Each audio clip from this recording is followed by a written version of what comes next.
আপনাদের তিনটি প্রশ্ন রয়েছে আমার কাছে। প্রথমত, আবাস যোজনার জন্য জব কার্ড কি বাধ্যতামূলক? দ্বিতীয়ত, আধার অলরেডি এক্সিস্ট অথবা প্লিজ আপডেট ইউর আধার, এই সমস্যাটা কেন হচ্ছে এবং এটা ঠিক কিভাবে হবে? এবং তৃতীয়ত, আমার বাড়িতে এখনো সার্ভে আসেনি, তাহলে আমার কি করণীয়? চলুন তিনটে প্রশ্নের উত্তরই খুব সহজভাবে দিই। প্রথমেই আসি, জব কার্ড কি বাধ্যতামূলক? দেখুন, প্রধানমন্ত্রী আবাস যোজনা গ্রামীণ বা PMAYG এই যে প্রকল্পটি রয়েছে, এই প্রকল্পটির নিয়মাবলীতে কোথাও উল্লেখ নেই যে একটি পরিবার বা একটি মানুষের জব কার্ড বাধ্যতামূলক, তবেই সে আবাস যোজনার সুবিধা পাবে। জব কার্ড ছাড়া বাকি যে নিয়মগুলো আছে, সেই নিয়মগুলোর মধ্যে যদি সেই মানুষটি বা সেই পরিবারটি পড়ে, তাহলে সে কিন্তু আবাস যোজনার সুবিধা পাবে। এবার আবাস প্লাস 2024 যে অ্যাপটি আছে, এই অ্যাপে কিন্তু সেলফ সার্ভে করার জন্য জব কার্ডটা বাধ্যতামূলক ছিল এই কারণে বলছি, কেননা আজ থেকে 4-5 দিন আগে পর্যন্ত যারা আবাস প্লাস 2024 অ্যাপে সেলফ সার্ভে করছিলেন, তারা কিন্তু জব কার্ড নাম্বার এন্ট্রি না করে পরবর্তী পেজে যেতে পারছিলেন না, অর্থাৎ জব কার্ডটা কিন্তু বাধ্যতামূলক ছিল। তবে আপনাদের মধ্যে কিছু ভাই আছে যারা আমাকে কমেন্ট করে বলেছেন যে দাদা, এই মুহূর্তে আবাস প্লাস 2024 অ্যাপে জব কার্ড ছাড়াও কিন্তু আবেদন করা যাচ্ছে। এবার এই বিষয়টা কতটা ঠিক আমি জানি না। আমাদের এখানে যতগুলো সার্ভে ছিল আমি অলরেডি করে ফেলেছি, যে কারণে আমি আর নতুন করে চেক করে দেখতে পারছি না যে জব কার্ড ছাড়া হচ্ছে নাকি হচ্ছে না। তাই আপনাদেরকে রিকোয়েস্ট করব, একবার আপনাদের মধ্যে যারা এখনো আবেদন করেননি, তারা জব কার্ড ছাড়া একবার আবেদন করার চেষ্টা করুন। যদি পরবর্তী স্টেপে এগিয়ে যাওয়া যায়, তাহলে কমেন্টে জানাবেন, বাকি প্রত্যেকটা মানুষের কিন্তু সুবিধা হবে। তবে আমার কেন জানি না মনে হচ্ছে এই খবরটা ভুল। আবাস প্লাস 2024 অ্যাপে জব কার্ড বাধ্যতামূলক, জব কার্ড ছাড়া আবেদন হবে না। এবার যাদের যাদের জব কার্ড নেই, তাদেরকে আবেদন করার জন্য কি করতে হবে? প্রথমত, ব্লক বা পঞ্চায়েতে দরখাস্ত করতে পারেন।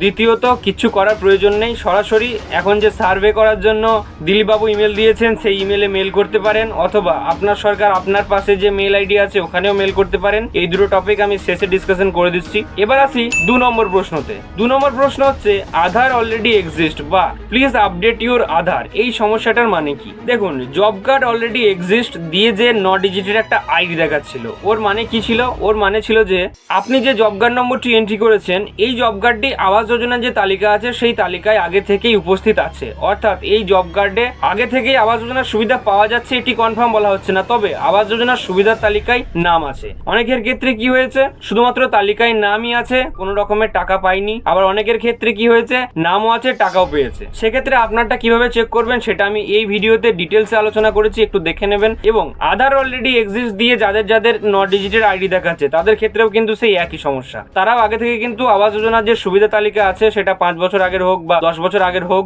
সেই তালিকায় কিন্তু অলরেডি এক্সিস্ট করছে। এবার কিছু কিছু ক্ষেত্রে কিন্তু অ্যাপের ব্যাকএন্ডেও সমস্যা হতে পারে, কারণ একসাথে বহু মানুষ অ্যাপে আবেদন করছে। সেক্ষেত্রে অ্যাপের ব্যাকএন্ডের কারণেও কিন্তু আধার অলরেডি এক্সিস্ট বা প্লিজ আপডেট ইউর আধার এই ধরনের সমস্যা দেখাতে পারে। তবে এটার সম্ভাবনা খুবই কম। ম্যাক্সিমাম যাদের আধার কার্ড বা জব কার্ডে অলরেডি আবাস যোজনার লিস্টে নাম আছে, তাদের এই সমস্যাটা দেখায়। আর আপডেট যাদের যাদের দেখাচ্ছে, এর অর্থ হলো আপনার আধার কার্ডের কোনো একটি কিছু ভুল হয়ে আছে। সেটা হতে পারে অ্যাড্রেস ভুল, সেটা হতে পারে আপনার নাম ভুল, জন্ম তারিখ ভুল, যে কোনো কিছু একটা ভুল আছে, অথবা ইকেওয়াইসি সাকসেসফুল হয়নি। তো সেক্ষেত্রে আপনাদেরকে কি করতে হবে, আগে খুঁজে বের করতে হবে ভুলটা কি আছে, তারপরে ভুলটা ঠিক করতে হবে এবং জব কার্ডের ইকেওয়াইসি করাতে হবে, তারপরে কিন্তু আপনি আবেদনটা করতে পারবেন। এবার 3 নম্বর এবং সব থেকে বড় গম্ভীর প্রশ্ন হচ্ছে, সার্ভে হয়নি কি করব?